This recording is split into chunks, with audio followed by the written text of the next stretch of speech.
I love my thing. I love everything about this. What's going on with you? It's your boy Big Vern coming to you live from the App Stupid Studios. App like you got some sense. Smash the like and subscribe button. I just looked at my analytics. I have almost 1,000 shares where people are just sharing all of these videos. Smash the like button, please. It costs you nothing. But if you did want to donate to the madness directly, you can hit us up in the Cash App at Vern Dollars. That's Cash App, $ Vern Dollars. Got an action-packed show for you on the Wednesday here in the Midwest. We're going to talk about Klay Thompson and him going to the Dallas Mavericks, and also the disrespect that is on Klay Thompson's name. I don't really understand that, and the disrespect coming largely from former players. And then we're going to stay in the association because we're going to talk about Paul George and him getting a large deal with the Philadelphia 76ers. Also, we'll give you some news about Dick Vitale, and he's recovering from surgery on his cancer, and he had that yesterday. Also, we're going to talk about a college football story out of Football Scoop that is inspiring, but it's also puzzling and baffling about what was going on.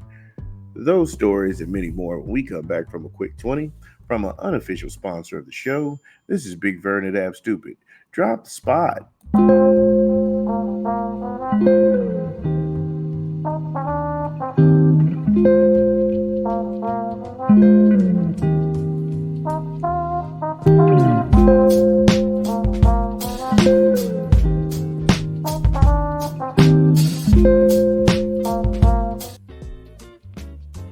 Ba-da-ba-ba-ba, McDonald's. I'm loving it. Order online, download the app, or visit your good folks at your local McDonald's. McDonald's, I'm loving it. So we're going to start in the association with Klay Thompson, and there's a beef between him and the Golden State Warriors front office, and it was well documented. Now, this is CBS Sports, Brad Boykin. I disagree with 75% of this piece, because he tried to make it about the ego and how Klay was being unreasonable when it comes to negotiating a new deal. It is not about his ego. It is not about his ego. Regardless of how you feel about Klay, he's one of the bricks of Golden State Warriors. He was the Splash Brother. And at one point, people thought that he was better than Steph. And I'm not making it up because I was there. Those two just happen to be the best 1-2 punch for a long time. A long time. He was holding the fort down when Steph got hurt. They had Durant at that point, but nonetheless, they really didn't need Kevin Durant because that same Golden State Warrior team beat Kevin Durant and Russell Westbrook in a Game 7. Durant came the following year after that. And that team won 72 games. Let me just repeat that. That team won 72 games. Now, I don't like the piece, how he glosses over the decline of the Warriors. And it was Klay, and it was only Klay, but, due to Draymond Green, and, I feel like he didn't really outline what really happened when it comes to Draymond Green. Draymond Green is the reason that Jordan Poole left. Draymond Green was jealous of the money that Jordan Poole was getting, and then that's when you seen a guy sucker punch a little man, and people respect that. You had people running around and talking about Draymond standing on business. No, Draymond only tries that with people he can get away with that with. He's not gonna steal on nobody who's about that work, because that would kill that image. And then he, tries to hit you with, "You're not a tough guy. You're not tough. You're not tough. You're not trying to run at these dudes out here who want a piece of that smoke." And he know he's not. But he ran Jordan Poole off. He also ran off Kevin Durant. Kevin Durant, for whatever reason, a play wasn't ran. He's the first person up off the bench, all in that man's face.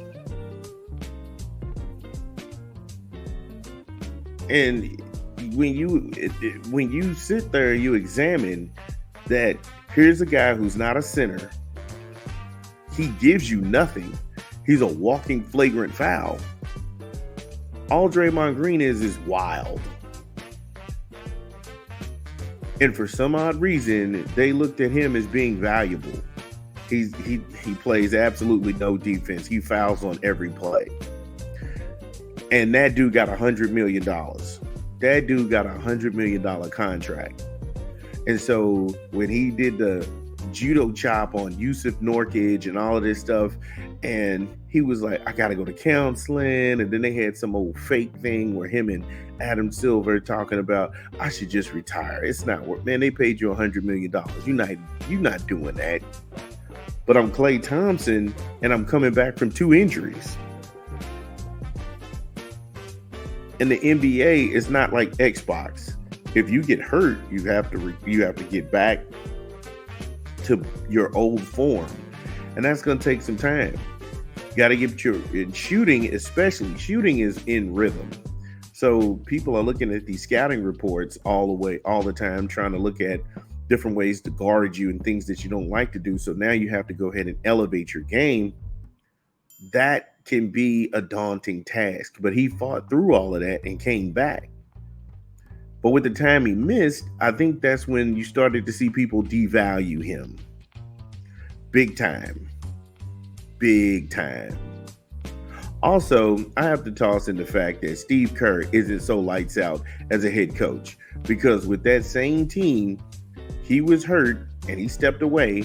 Luke Walton took them to a blazing 39-4 start. And he is the architect of small ball. Remember that. And he discovered this in that first championship run versus Cleveland in 2015. Because the only reason I took it there with that is that Brad Boykins seems like every time somebody's trying to shit on Mark Jackson for some reason. And I'm sitting there saying to myself, okay, well, Mark, they got eliminated in the second round of the playoffs, but they didn't even wait to see how this thing would turn out. Could they have had a similar outcome? Who knows? But if you're going to sit here and say this dude who didn't invent small ball, because that was Luke Walton, and they did it in game 2 when they went completely small and they put shooters all around, that's where Gold State flourished. And it was so, the pace was so fast. You had people like Matthew Dellavedova going to the hospital. I know, I was there. And if you're telling me that Steve Kerr was this hell of a coach, with that same team, Luke Walton went 39-4 in his absence, leading all the way up to the All-Star break. Yeah, he did that. I watched it. So again, 75% of this article I disagreed with. And I had to give you some context early because I don't think that people have enough context out there to keep a situation on the rails. Okay? So yes, Steve Kerr, he did get them out of the first round of the playoffs in the Western Conference. And then, the style of play they currently run, that was Luke Walton. That's not him. And I only did that because that's how people try to shit on Mark Jackson all the time. But I had to go ahead and give you some, like I said, I had to give you some context with everything. So we're going to take a quick 15 from we got a new rap album that we think you'll enjoy. One of our favorite picks this month. Drop the Spot.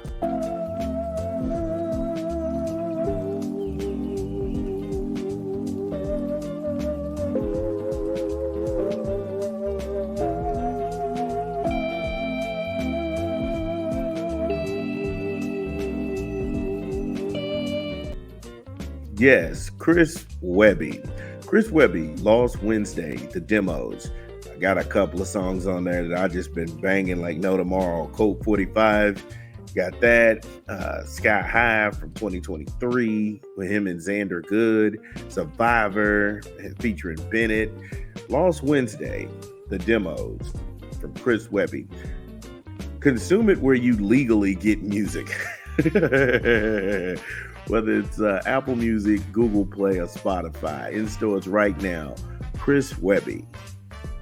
Okay, so we jump back into the piece, but back to Klay. He's got a right to feel that way about him fighting through injuries that kept him off the court, and that could mess with anybody's confidence. Not to mention he found himself in less and less of the rotations, the starting lineup, and in the closeouts. That much I agree with, but it's insulting to offer him a $48 million deal. There's no way. That's disrespectful. So the exit to Dallas is one of appreciation and redemption, because we got to, we have to, as a sports community, as people, we have to get out of the idea that Scottie Pippen is a bad word. And again, I argue in this piece with Boykin that him comparing Klay Thompson to Scottie Pippen, that's not a bad word. Scottie Pippen is an NBA six-time champion. Scottie Pippen, without Michael Jordan, took the Bulls to the NBA Eastern Conference Finals. And he did it with a squad I don't think anybody else could have done it with. So get out of the whole Scottie Pippen's a bad moniker and things of that nature. I don't know why you would invoke that man's name. He wasn't being valued and appreciated in Gold State. And he's going to a loaded team. And then you'll see the headlines out there, the dishonesty about, a diminished Klay Thompson. What do you mean diminished? That guy playing for Jason Kidd, a superstar point guard who is now coaching this league, and Jay Kidd could draw up something around his attributes. That is something that you don't understand. Jay Kidd sees the floor differently than a lot of coaches out there, because he was an all-star guard. And if he sees where they can take advantage of teams and exploit some, Dallas is very dangerous. If Luka's got it all turned up, and then Kyrie's on fire, he's on fire, PJ Washington's on fire. I mean, they have some horses, and they just got a lot more difficult to beat in the Western Conference. So put some respect on Klay's name. And I think when Klay comes out, he's coming with a vengeance. All of that stuff, everybody's saying, and he's keeping those receipts. This is the same Klay Thompson after they got rid of Memphis, and he was like, man, they was talking trash over there. What are you talking trash to me for? This is that dude. And you just poked a sleeping giant. You poked the bear. Be prepared for the bear to go ahead and get his off. So salute to Dallas. Y'all got y'all dog out there, and he's got a point to prove and a chip on his shoulder. Keep that edge. Keep that edge. I'm serious. Klay, keep that edge. Don't let that go. But we'll be back with more show. This is Big Vern at App Stupid. We rocking.